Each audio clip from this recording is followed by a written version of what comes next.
নমস্কার বন্ধুরা, আমি সোনালি আর আপনারা দেখছেন সোনালিস গার্ডেন। আজকের আমার ভিডিও জবা ফুল গাছ নিয়ে। বন্ধুরা, প্রায় সব জায়গাতেই বৃষ্টি শুরু হয়ে গেছে। এই সময় আপনারা জবা গাছে কি খাবার দেবেন, যে খাবার দিয়ে জবা গাছে কন্টিনিউ গাছ ভরে কুড়ি আনতে পারবেন এবং প্রচুর ফুল ফোটাতে পারবেন, তার সাথে সাথে গাছগুলোকে এই রকম সুস্থ এবং সবুজ রাখতে পারবেন। প্রচণ্ড গরমে অনেকের জবা গাছ কিন্তু নষ্ট হয়ে গেছে। কোনো কোনো গাছের পাতা একেবারে ঝরে গেছে, কোনো কোনো গাছের ডাল একেবারেই শুকিয়ে গেছে। যদি আপনাদেরও এই রকম অবস্থা হয়েছে, তাহলে জবা গাছের গোড়ায় একটু নখ দিয়ে আঁচড় দিয়ে দেখুন। জবা গাছের কাণ্ড বা গোড়ার দিকটা যদি একটু হলেও সবুজ থাকে, তাহলে সেই গাছগুলোকেও আপনারা আজকে আমি যে খাবার দেওয়ার কথা বলবো, সেই খাবার দিয়েও এবং সেই পরিচর্যার মাধ্যমে বাঁচিয়ে তুলতে পারবেন। আপনাদের জবা গাছের অধিকাংশ পাতায় যদি কুঁকড়ে গেছে কিংবা মুড়ে গেছে, তাহলে আমি বলবো এই সময় আপনারা অর্ধেকের বেশি পাতা কেটে বাদ দিয়ে দিন। কারণ এখন তো প্রায় দিনই বৃষ্টি হচ্ছে, তো এই সময় গাছের গ্রোথ এমনিতেই সুন্দর হবে। তাই যে পাতাগুলো কুঁকড়ে গেছে সেই পাতাগুলো কেটে বাদ দিয়ে দিন। তবে গাছের সমস্ত পাতায় কিন্তু কেটে ফেলে দেবেন না, কারণ আমরা জানি সূর্যালোকের উপস্থিতিতে গাছ তার খাবার তৈরি করে। গাছের মধ্যে যদি পাতা না থাকে, তাহলে সেই গাছ কিভাবে খাবার তৈরি করবে? তাই কিছু পাতা আমাদের গাছের মধ্যে রাখতেই হবে। কিছু পাতা রাখুন এবং অধিকাংশ কুঁকড়ে যাওয়া বা মুড়ে যাওয়া পাতাগুলো বাদ দিয়ে দিন। আপনারা যদি জবা গাছ থেকে প্রচুর পরিমাণে ফুল নিতে চান, তাহলে এই সময় আপনারা বেশ কিছু লম্বা ডালগুলো হালকা ছাঁটাই করে দিন। হালকা ছাঁটাই আমরা 12 মাস করতে পারি। হালকা ছাঁটাই করলে গাছের গ্রোথ সুন্দর হয় এবং প্রচুর নতুন নতুন ডাল ছাড়তে শুরু করে, আর নতুন ডালে প্রচুর কুড়ি আসে। অনেক বন্ধুই কমেন্ট করেন আপনাদের জবা গাছের বয়স 1 থেকে 2 বছর হয়ে গেছে, তবুও সেই গাছে কোনো রকম ফুল ফুটছে না বা কুড়িও আসছে না এবং গাছের গ্রোথও সেই রকম হচ্ছে না। তো আপনারা জবা গাছে মাঝে মধ্যেই হালকা ছাঁটাই করুন এবং খাবার প্রয়োগ করুন, দেখবেন সেই সকল গাছেও কুড়ি আসবে। এই সময় আপনারা জবা গাছের মাটি একটু হালকা করে খুশে নেবেন। মাটি যদি জমাট বা শক্ত হয়ে থাকে, তাহলে এই সময় অবশ্যই আপনাদের গাছে বা টবের মাটি খুশে নিতে হবে। খুশে নিলে মাটি অনেক ঝুরঝুরে হয়ে যাবে। ঝুরঝুরে মাটিতে যতই জল দিন না কেন, সেই জল ড্রেনেজ হোল দিয়ে বাইরে বেরিয়ে যাবে। এই বর্ষায় অতিরিক্ত বৃষ্টিপাতের ফলেও কিন্তু গাছের কোনো রকম ক্ষতি হবে না। 15 দিন অন্তর আপনারা প্রত্যেকটা জবা গাছের মাটি একটু করে হালকা খুশে দেবেন।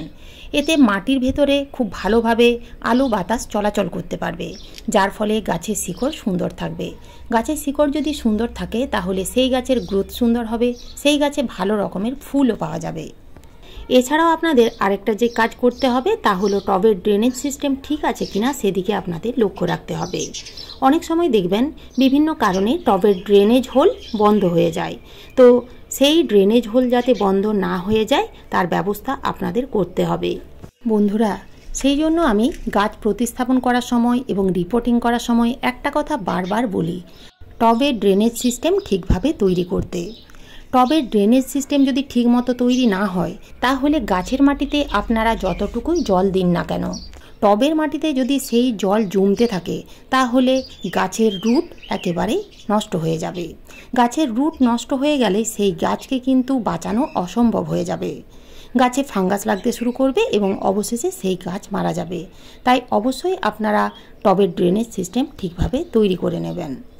গ্রো ব্যাগে বা প্লাস্টিকের ব্যাগে যদি এই রকম আপনারা গাছ লাগান, তাহলে অবশ্যই সেই গ্রো ব্যাগ বা প্লাস্টিকের ব্যাগের নিচে বেশ কয়েকটা হোল করে নেবেন। আপনারা এখানে দেখতেই পাচ্ছেন একেবারে সামান্য মাটিতে জবা গাছ বড় হচ্ছে এবং গ্রো ব্যাগের মধ্যে বসানো আছে। এই গাছটির বয়স মোটামুটি 1.5 থেকে 2 বছর। কোনো রকম রিপোর্টিং করিনি। মাটি যদি সুন্দরভাবে তৈরি করা হয়, তাহলে আপনারা ছোট পটে, বড় পটে, পলি ব্যাগে বা প্লাস্টিকের গ্রো ব্যাগে যেখানেই গাছ লাগান না কেন, গাছে কিন্তু এত সুন্দর ফুল ফুটবে, এত পরিমাণ কুড়ি আসবে এবং গাছের গ্রোথ কিন্তু অসাধারণ হবে। গাছ প্রতিস্থাপন করার সময় মাটি যদি ঠিকমতো তৈরি করে গাছ প্রতিস্থাপন করেন, তাহলে গাছের কোনো রকমই অসুবিধে হবে না। আপনারা উর্বর দোআঁশ মাটির সাথে কিছুটা পরিমাণ ভার্মি কম্পোস্ট মিশিয়ে গাছ প্রতিস্থাপন করতে পারেন, কিংবা সমপরিমাণ মাটি, সমপরিমাণ বালি, সমপরিমাণ ভার্মি কম্পোস্ট কিংবা পুরনো গোবর সার দিয়েও গাছ প্রতিস্থাপন করতে পারেন। এতেও কিন্তু গাছ অসাধারণ হবে। আমি আমার বেশিরভাগ গাছ এইভাবেই প্রতিস্থাপন করি এবং তার রেজাল্ট কিন্তু আপনারা দেখতেই পাচ্ছেন। গাছের কাণ্ড দেখুন কতটা মোটা এবং কি সুন্দর গাছের গ্রোথ। সামান্য একটু মাটিতেই কিন্তু এই গাছটা বড় হচ্ছে। এখন জেনে নেওয়া যাক জবা গাছের মাটিতে আমরা এই সময় কি খাবার প্রয়োগ করব। তো খাবার প্রয়োগ করার আগে অবশ্যই মাটি যেন শুকনো থাকে সেদিকে আপনাদের খেয়াল রাখতে হবে। ভেজা মাটিতে খাবার দেওয়া উচিত নয় এবং খাবার প্রয়োগ করার আগে অবশ্যই আগাছা তুলে নেবেন এবং মাটি একটু হালকাভাবে খুশে নেবেন, তারপরে খাবার প্রয়োগ করবেন। এখানে আমি যে খাবার প্রয়োগ করছি তা হলো ডিএপি, ডাই অ্যামোনিয়াম ফসফেট। এই ডিএপির মধ্যে থাকে প্রচুর পরিমাণে নাইট্রোজেন এবং ফসফরাস। এই খাবার আমরা যদি গাছের মাটিতে এখন দিই তাহলে গাছের গ্রোথ যথেষ্ট সুন্দর হবে, গাছের শিকড় মজবুত হবে, কাণ্ড মোটা হবে, যার ফলে গাছ অনেক বেশি হেলদি হয়ে উঠবে এবং গাছে প্রচুর পরিমাণে কুড়ি আসবে এবং ফুলও ফুটবে। এই ডিএপির দানা মোটামুটি 8 থেকে 10টি দেবেন, তার বেশি কিন্তু দেবেন না। আরেকটা যে খাবার আমি এখানে দিলাম এটা হচ্ছে নিমখোল। এই নিমখোল যদি আমরা এখন এই গাছের মাটিতে দিই তাহলে বর্ষাকালে কেঁচো কেন্ন পিঁপড়ের হাত থেকে গাছগুলো রক্ষা পাবে। তো এখানে দেখুন আমি 1 টেবিল চামচের মতো নিমখোল দিয়ে দিলাম। আরেকটা যে খাবার দিচ্ছি এই খাবারটা হচ্ছে পাকা কলার খোসা গুঁড়ো। এই সময় অর্থাৎ যেহেতু এখন বৃষ্টি হচ্ছে তাই ভেজা মাটিতে আমরা কখনোই পাকা কলার খোসা ভেজানো তরল সার দেব না। আমরা এই সময় শুকনো পাকা কলার খোসা গুঁড়ো দেব। আপনারা পাকা কলার খোসা ভালো করে শুকিয়ে নেবেন, তারপর গুঁড়ো করে রেখে দেবেন। প্রয়োজন মতো আপনারা এই পাকা কলার খোসা ব্যবহার করতে পারবেন। পাকা কলার খোসার মধ্যে থাকে প্রচুর পরিমাণে পটাশিয়াম, যা গাছে ফুল আনতে, ফুলের আকার বড় করতে এবং কুড়ি ঝরার হাত থেকে রক্ষা করবে। প্রত্যেকটা খাবার দেওয়া হয়ে গেলে মাটির সাথে খুব ভালোভাবে মিশিয়ে নেবেন, তারপরে জল দেবেন।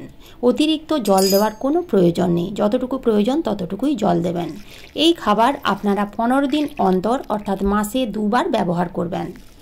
এই সময় জবা গাছে বিভিন্ন ধরনের পোকামাকড়ের আক্রমণ বাড়তেই থাকে, তাই নিয়ম করে আপনাদের কিন্তু কীটনাশক স্প্রে করে যেতে হবে।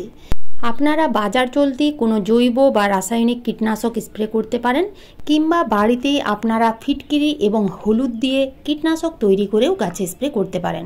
কিভাবে তৈরি করবেন জেনে নিন। মোটামুটি 1/2 লিটারের মতো জল নেবেন এবং 2 চামচ ফিটকিরি, 2 চামচ হলুদের গুঁড়ো নেবেন। তার সাথে নেবেন 2 চামচের মতো লেবুর রস। লেবুর রসের পরিবর্তে আপনারা ভিনিগার ব্যবহার করতে পারেন।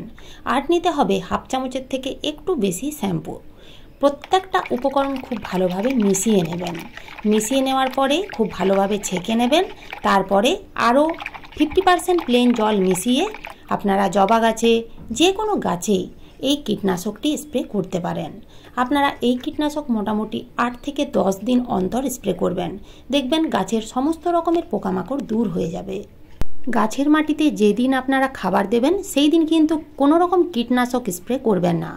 খাবার দেওয়ার মোটামুটি 3 থেকে 4 দিন পর আপনারা কীটনাশক স্প্রে করতে পারবেন। তো এই ছিল আজকের আমার এই ভিডিও।